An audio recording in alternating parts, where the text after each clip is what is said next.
Back with another Pinterest idea. We're going to make these mini Starbucks ornaments. Really cute. It is day 11 of my 31 uploads in 31 days. And let's get started. FYI, this one is really quick, definitely easy, and not like the last one where I was struggling. So I have two screens up. That's why you're seeing Google and also Design Space. So you're going to go into Google and type in Starbucks logo PNG, right? So then you're going to click on images. I typed in Starbucks logo, forgot the PNG. You're going to click on images, and then you're going to select one that you like the best. Once it comes up, you're going to right click, and then you're going to save to your downloads. Now that we have the logo that we need or that we like, FYI, you can also go to Etsy and find some customized logos to purchase if you'd like. So now in Design Space, we're going to go to Upload, take all the steps, then you're going to go to your downloads where you save that Starbucks logo. I actually had two here. So I'm assuming the one that I just saved was the one that didn't show up. Who knows? But go to your downloads, select the image. We're going to upload it into Design Space. Now, this has that white background there, but you can just remove that. When you get into Design Space, just click, and that white background is done. We're going to go over to the next step. You're going to choose Flat Graphic right here, all the way on the right. And once you get here to the top left, you can save the image as whatever you want it to be saved as. I just put it plain as Starbucks logo so I can find it if I'm ever searching through my downloads. Bring it into Design Space. Then you're going to go to the top of the screen. Then you're going to change the width to 1 inch. Now, that's it. You're done. You're going to save your project because you don't want to. Well, this is easy. You just bring in that logo, change it to 1 inch, but just save it. So anytime you need to go back to it, it's there in your designs. Then we're going to send it to the mat. If it goes to the 11 by 17 side, just go over to the left there and change it to 8.5 by 11. I'm not printing just one copy because that's such a waste of paper. So I'm going to do 20. And it's just telling you that whatever, it's going to change it's not going to save any changes that you made. That was okay. I didn't make any changes. So now you're going to send to print. You want to always open system dialog box right there.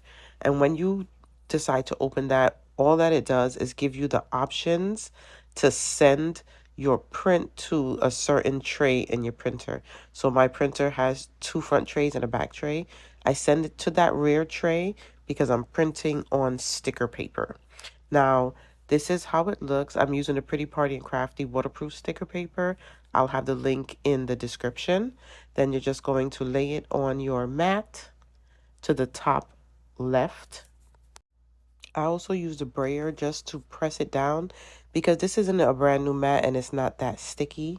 Feed it into the machine and let it cut. Now we're going to discuss supplies. I got these from the Dollar Tree. I had these little balls in my craft room anyway. That's just to go in there and fill up the cup a little bit. Then the most important step, this is how we make our frosting, is lightweight spackling. I ordered this one from Amazon. You can get them from Home Depot as well. Your tip for your piping tip, I have to figure out which one it is. I'll link it for you guys. And then I have these bags, the piping bags. It's just a bunch in a pack. Sprinkles if you want any, and then a straw that we're going to stick on the side as our little decoration. And now it's time to go. So I'm just taking out the piping bag. You want to snip it to the front, not too far up, because we're not sure the size we're going to need it. So I'm just rolling the bag all the way to the front to drop the tip in there. And when I pushed it to the front, I cut it real low, which is good. You don't want to cut too high, then it's too big. So I just came back in with the scissors and snipped out a little piece, little bit at a time. Even if you got to do it more than once to get the right size, it's better to snip it too low than too high, because then you're going to have to get a whole new bag. So basically now what I do is I fold the bag inside out. So when I'm filling up the piping bag, I can get it all the way to the tip. You know what I'm saying? So you don't have to really shove it all the way down. So we're going to get our spackle.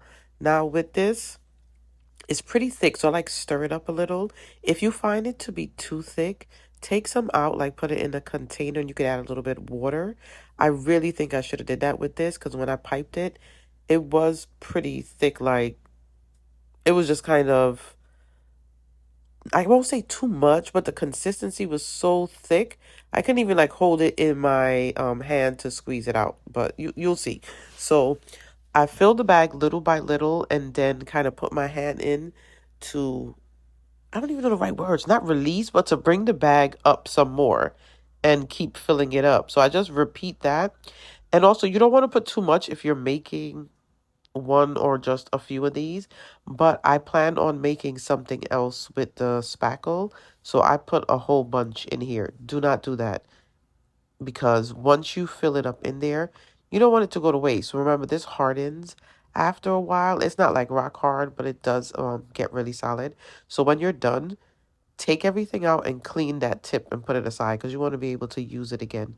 So that's just me filling it up like crazy because I had some other projects I wanted to practice. Before you move on, make sure you cover up that spackle. You don't want it to harden in the container, especially if you have that big container. So I forgot to mention a hole puncher. My other hole puncher, yeah, I couldn't get the cup in there, so I'm using my crocodile, but I'm just going to use it to punch the hole. I'm going to use the smaller side at the top here and slide the cup in, and you can actually see from the side, if you press it a little bit, it'll come out so you can see where you want to punch the hole. Right there. Easy peasy. And that's just for us to thread through. You could use ribbon if you want to. I just use twine because that's what I have available. Tie the knot, and that's how you're going to hang it on the actual tree. Now with the piping bag, you're going to pull it all the way up. I squeeze to the top. Also, too, guys, I'm not a baker. I'm not good with piping. I'm just doing what I've seen people do. If you know a better way, make sure you do your better way, okay? This is just amateur Shondell finding this project on Pinterest and using her little bit of knowledge that I learned from Peep This, y'all. She's here on YouTube. She has a baking, like a fake bake YouTube channel. Amazing. So I couldn't hold it in my hand like I told y'all because it was so thick. So I put it down on the desk and I just turned it instead of me turning my hand to do this. And it's not like, it doesn't have to be perfect unless you're a perfectionist. But I pulled it off. That was too big. So I just like carefully pushed it down. Now that looks cool. I like this. I like this. It looks like cute and whipped. You know what I'm saying? Also, I'm going to do more projects with the spackle. There's other things. I've made cakes and things like that. So I might do some videos on those too. So I stuck the straw in and you just clip it where you want it to be. Also too, this black and white, it's all I had available. Don't judge a sister. Don't judge me. It's all I had available. You could get the correct like green color or whichever you want. I'm just showing you how you would do it. Now this, the little fake sprinkles I already had in the craft room, so I decided to just add that on there. Give it a little extra cute look. I love this. I want to make more. I think I'm going to make some from a tree. Now, we got our prints. Yes, I already took one off because I was practicing before I did the video. Look at how cute that is. I don't know. I don't know. I'm really fascinated by this. I think these Pinterest projects are going to be my new obsession. You know what I'm saying? Anyway, make sure that you have the hole that you punch with the hook in the back so that the label goes in the front. And voila, we are done.